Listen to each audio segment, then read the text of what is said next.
Hello my dear friend, welcome back to our channel. तो आज की इस वीडियो में हम करने जा रहे हैं contemporary issue in organization theory के बारे में।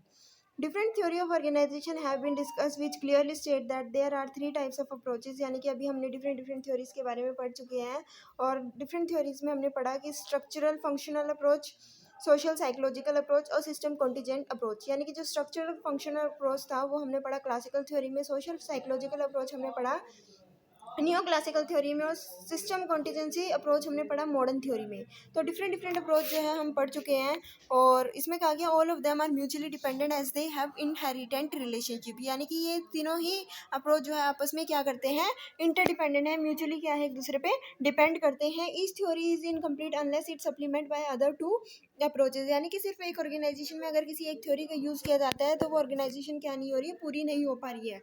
यानी कि ऑर्गेनाइजेशन में तीनों ही अप्रोच का क्या किया जाएगा, यूज़ किया जाएगा। Each theory is incomplete unless it is supplemented by other two approaches as mechanistic. यानी कि systematic approach ignore human problem. यानी कि अगर हम सिस्टमेटिक स्ट्रक्चरल अप्रोच की बात करते हैं तो यहाँ पे क्या होता है, ह्यूमन प्रॉब्लम को कंसिडर नहीं किया जा रहा है।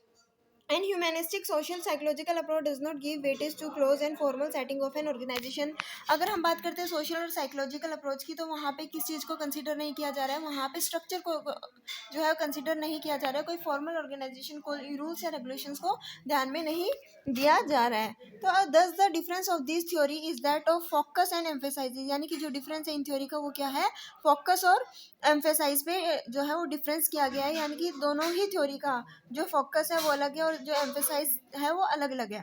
तो इसमें ये कहा गया है कि हर एक ऑर्गेनाइजेशन में तीनों ही थ्योरी को एक साथ यूज किया जाता है। It is being recognized to combine different views of understanding and organization is view of the recent contemporary trend in the organization theory.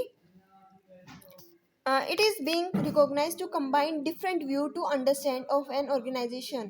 यानी कि जो different views है organization को उनको क्या किया जाना चाहिए, समझना चाहिए, understand करना चाहिए। In view of the environmental changes, the contemporary issue to be addressed in organizational theory can be enumerated as under। Impact of technology on human side of an organization. यानी कि जो अगर टेक्नोलॉजी में changes हो रहे हैं, organisation में technology upgrade हो रही है तो कहीं ना कहीं ह्यूमन साइड पे इसका इम्पैक्ट पड़ेगा ऑर्गेनाइजेशन में। कैसे कि कम ह्यूमन पावर का यूज़ किया जाएगा और ज़्यादा से ज़्यादा टेक्नोलॉजी का यूज़ किया जाएगा। यानी कि एक ऑर्गेनाइजेशन में ज़्यादा से ज़्यादा ह्यूमन पावर का यूज़ किया जा रहा है, लेकिन अगर वहाँ पर टेक्नोलॉजी आ जाती है तो कहीं ना कहीं ह्यूमन रिसोर्स की यूजेज जो है वो कम हो जाएगी। टेक्नोलॉजी की वजह से एक या दो ह्यूमन रिसोर्स जो है वो यूज़ किए जाने लगेंगे। तो इम्पैक्ट ऑफ टेक्नोलॉजी कहाँ पे पड़ेगा, ह्यूमन साइड पे पड़ेगा। इम्पैक्ट ऑफ ग्लोबलाइजेशन और ऑर्गेनाइजेशनल डिज़ाइन। यानी कि ग्लोबलाइजेशन का जो इम्पैक्ट है वो कहाँ पे पड़ेगा, ऑर्गेनाइजेशन डिज़ाइन पे पड़ेगा।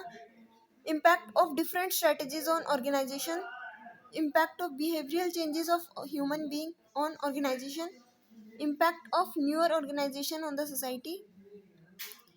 ठीक है। Environmental organization interference, cross cultural impact on organization, impact of movability of people and technology on organization and so on. यानी कि अगर हमारी ऑर्गेनाइजेशन में कोई टेक्नोलॉजी जो है वो चेंज हो रही है या फिर मूवेबिलिटी हो रही है तो इसका इम्पैक्ट पड़ रहा है ऑर्गेनाइजेशन पे। तो ये थी आज की वीडियो जिसमें हमने पढ़ा contemporary issue in organization theory के बारे में। आई होप कि आपको ये टॉपिक अच्छे समझ आ गया होगा, क्लियर हो गया होगा। अगर कोई डाउट है तो कमेंट सेक्शन में कमेंट करके पूछ सकते हो और थैंक्स फॉर वॉचिंग।